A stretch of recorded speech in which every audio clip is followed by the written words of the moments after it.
Marinaro, the Sick Podcast, following the Montreal Canadiens 4-1 loss on home ice. What else is new? They always seem to lose on home ice. I mean, more often than not. I mean, last game they had beat the Toronto Maple Leafs. I get it. But on Wednesday night, what a stinker against the Calgary Flames. And it's a good thing that this is called the Sick Podcast, because I have to tell you, wearing my sick attire here, on Wednesday night, the Montreal Canadiens made me sick to my stomach. They really did. Let's go back a little bit here. Let's rewind a little bit. The Montreal Canadiens, going into the game on Wednesday night when they were hosting the Calgary Flames, were in the fourth and final playoff spot in the North. The Flames were 6 points behind. The Flames had played 3 more games than Montreal. So we knew it was going to be a desperate performance from Calgary, because there is no tomorrow for them, right? They were playing on Wednesday night their biggest game of the season. You lose that game, you're now 8 points behind the Canadiens, who have 3 games in hand on you. But if you win that game, the 6 points don't go to 8. They actually become 4 points. And now you have another date with the Montreal Canadiens on Friday night at the Bell Center. Well, guess what? Calgary was a desperate team. Calgary was a hungry team. And maybe the Canadiens were expecting a tired Calgary team who had played the night before in Toronto. Maybe the Canadiens were expecting a tired Calgary team because they were playing their 3rd game in 5 nights. Well, guess what? Those 3 games in 5 nights, the Flames have won all 3. The Flames are showing unbelievable resilience, character, and fight. The Canadiens showed character on Monday night, beating the Toronto Maple Leafs and stopping their losing streak. But now, on Wednesday night, they lay an egg again. And now it's time to really be concerned, because against the Winnipeg Jets on Saturday, when they lost 5-0, they were just absolutely terrible and blown out of the water. They lose to the Calgary Flames by a score of 4-1. They were awful. Their only goal came courtesy of Brett Kulak, who scored his first goal in close to 100 games. The offense did absolutely nothing. How could you not be ready to play this game? And when the Montreal Canadiens had their COVID break and they came out and they played the Edmonton Oilers, they beat them, I believe, by a score of 4-0. I think they were up 3-0 after the first period. A lot of people say, oh, look at Dominic Ducharme. You know, he has his team ready to play. He's got his team ready to play. And Claude Julien didn't do that too well, and Dominic Ducharme does that great. Malarkey. It's all a bunch of malarkey.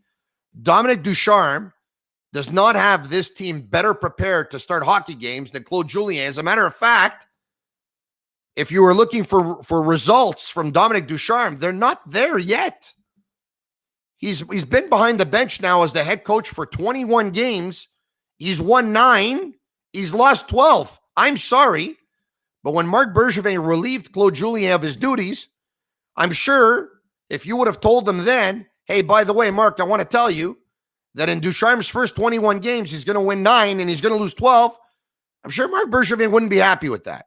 And the reason why I'm bringing up Dominic Ducharme, and I'm going to get to the players in just a second here, is he doesn't know how to beat Darryl Sutter. I mean, they played the Calgary Flames 4 times. The Canadiens have won once. They've lost 3 games. But Sutter put Ducharme in his back pocket on Wednesday night. Like, the Calgary Flames were all over Montreal. They started better than Montreal. They pinned Montreal into their own zone.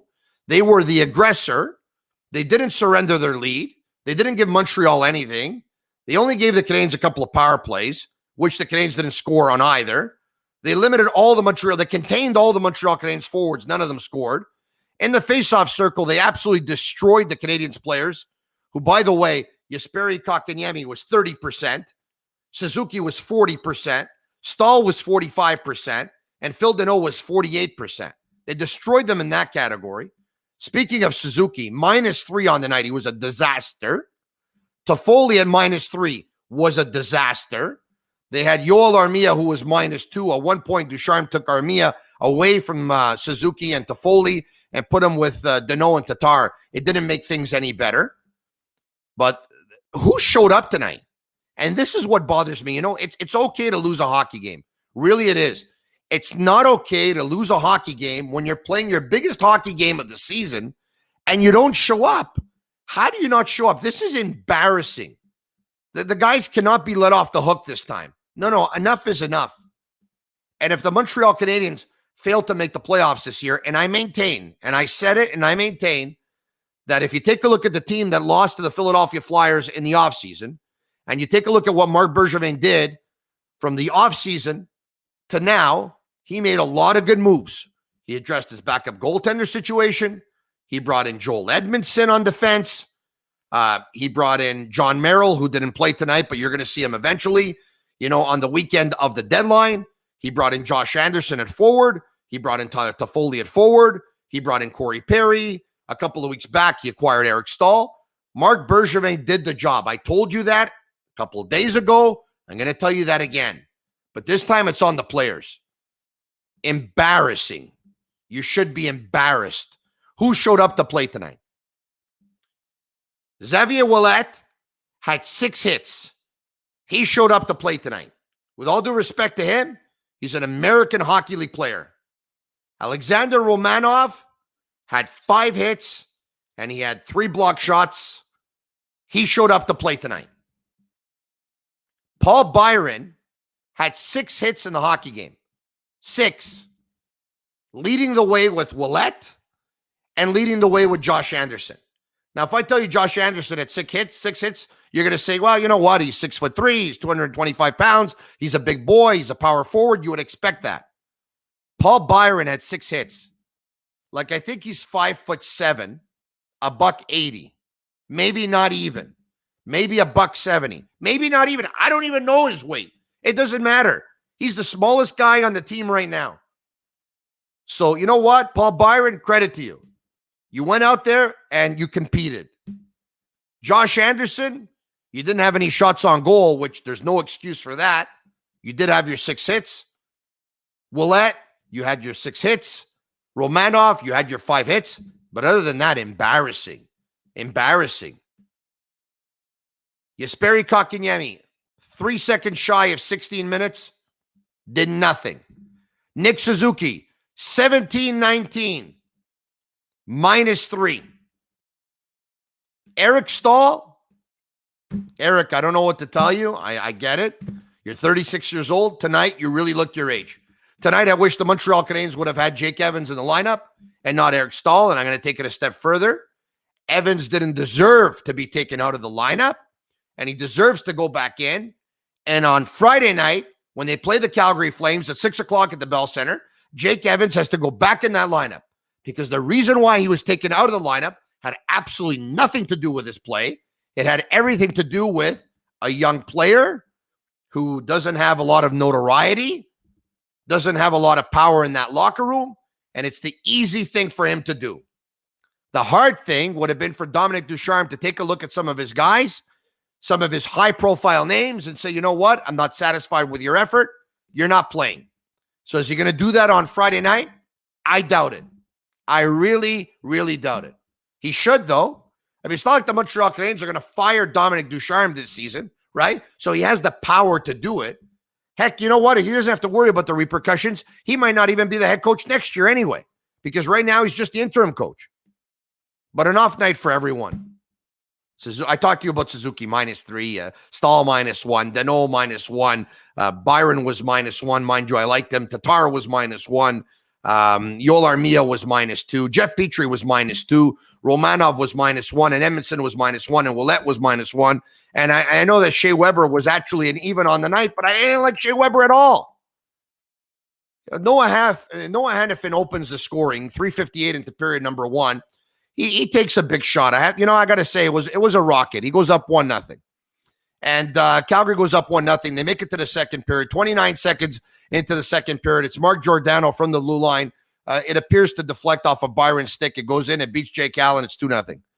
And then there's a pass, Anderson to Drouin to Kulak, and he goes in on a breakaway, uncharacteristically so. Kulak on a breakaway. He narrows that lead to 2-1 midway through period number 2. And then the Montreal Canadiens in the third period, they laid an egg. They just laid an egg again. They weren't ready to start this game, and they weren't ready to finish this game. And Josh Levo doing unbelievable work. The Calgary's got Montreal pinned into their zone. It's a comedy of error for Kulak. It's a comedy of errors for Shea Weber. And Levo picks up the puck off of Weber, and he goes upstairs, up and over Jake Allen. That makes it 3-1, and then Sean Monahan, he seals the deal with about 1 minute, 10 seconds left in the hockey game, and that was it. And that's your game. And I can't believe the way the Montreal Canadiens laid an egg tonight. It's embarrassing.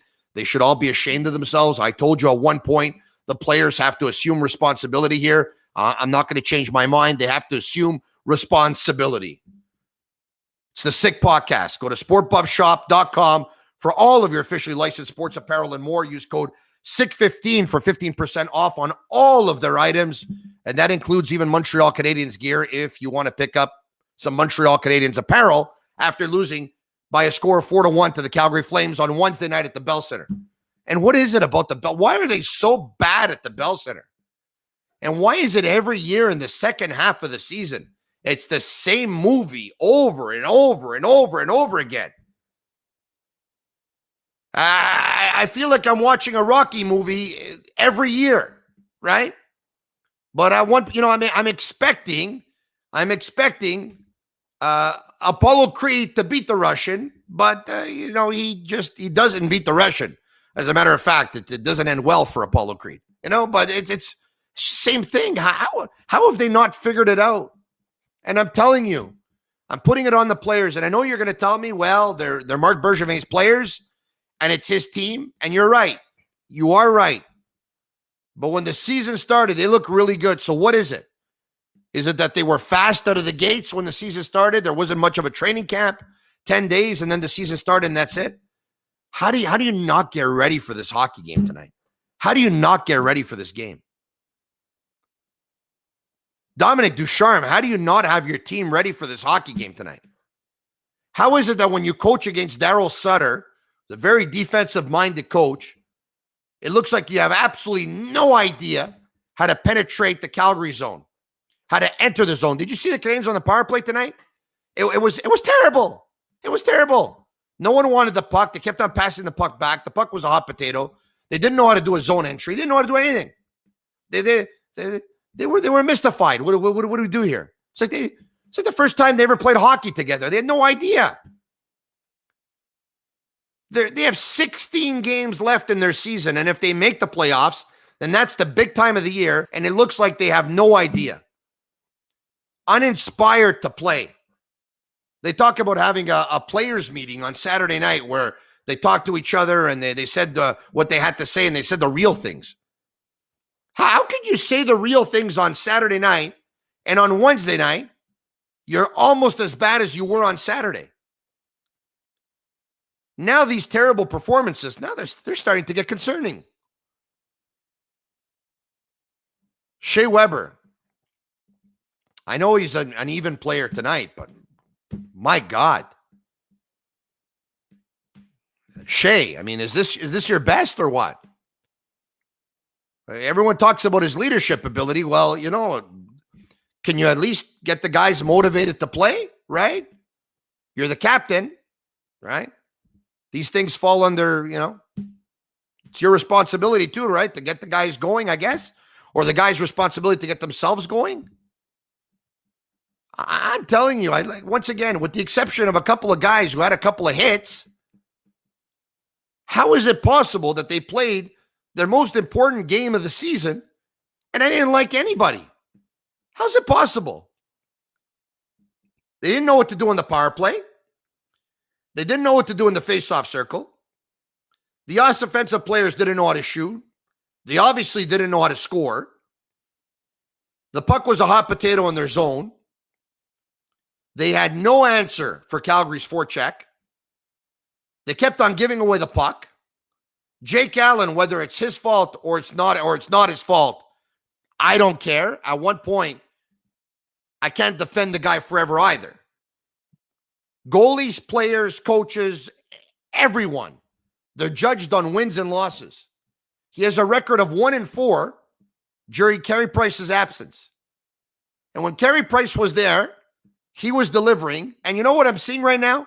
When Stefan Wade joined us on the Sick Podcast about a month and a half ago, I asked him, was it not conceivable to go with Jake Allen when Carey Price was struggling?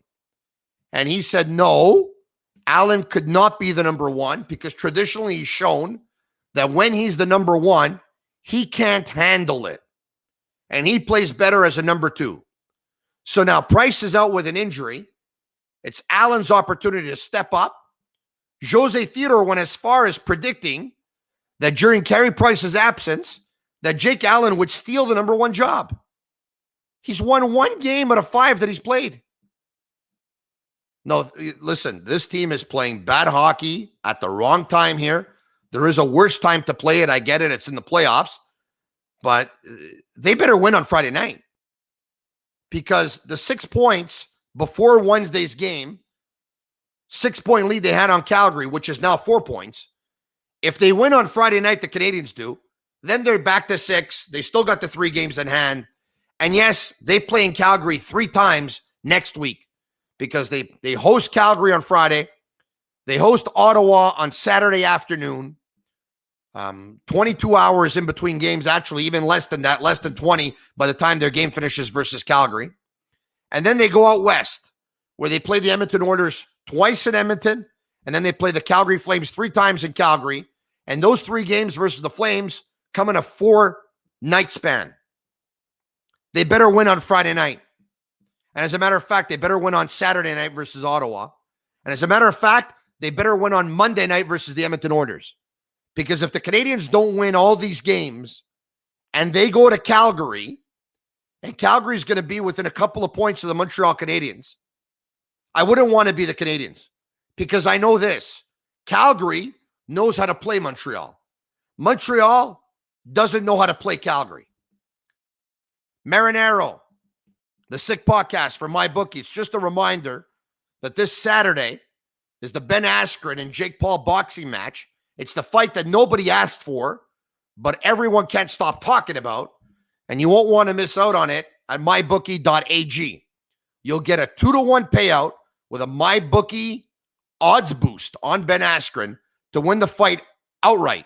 Not only that, but when you bet $20 on the fight, you'll get a free bet on UFC 261 the following weekend. Also, as always, don't forget to use code SICKPICKS for a 50% deposit bonus. Bet, win, get paid. Speaking of betting, would you bet on the Montreal Canadiens right now? You know, I have a sick hoodie, and it says "Bet the House." And I could have worn it tonight, and I chose not to wear it because not only am I not betting the house on the Canadiens right now, I'm not betting anything on the Canadiens right now. If I have to place a bet on mybookie.ag, I'll place the bet on the Calgary Flames. Daryl Sutter has Dominic Ducharme figured out.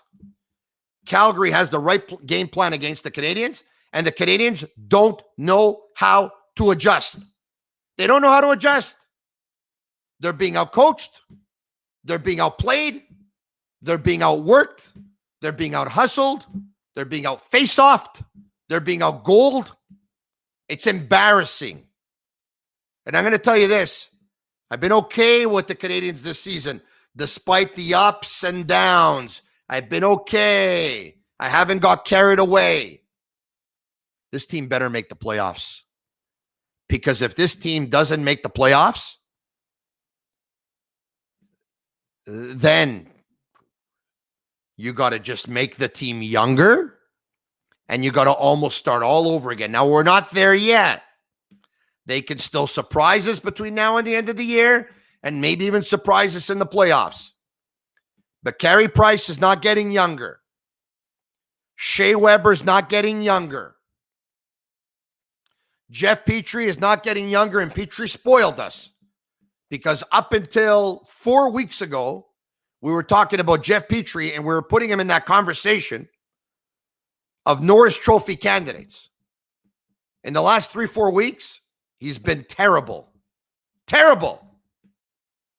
In the last 3-4 weeks, Shea Weber, who is a vehicle that has a lot of mileage on him, now you're starting to wonder at what point you got to sell the car. Because the car, it's not driving fast anymore. As a matter of fact, it's stalling often.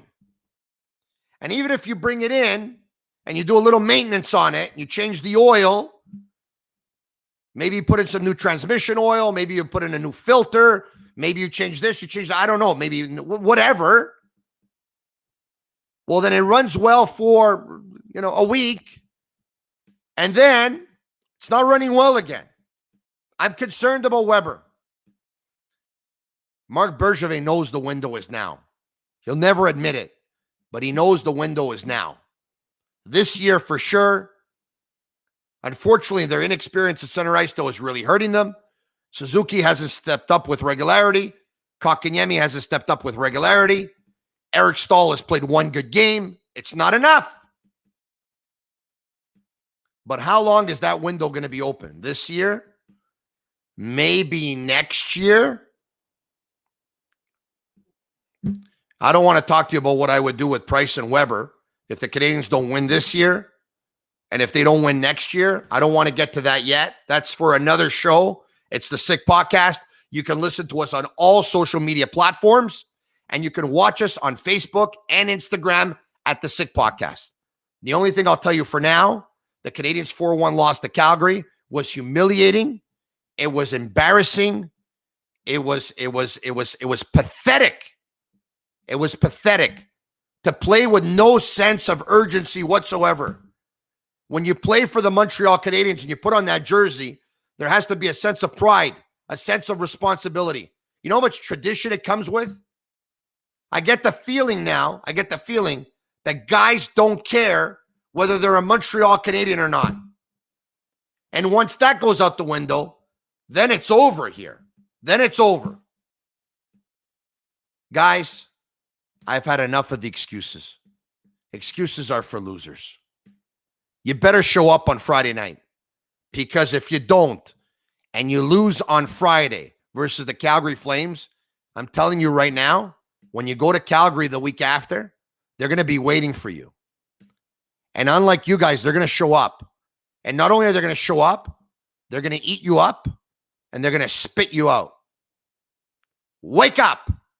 Wake up. Wake up. Because on Wednesday night, you made the entire city of Montreal who watched your game sick to their stomach. I'm Marinaro. You tell your friends about this podcast, the Sick Podcast, because this podcast is sick.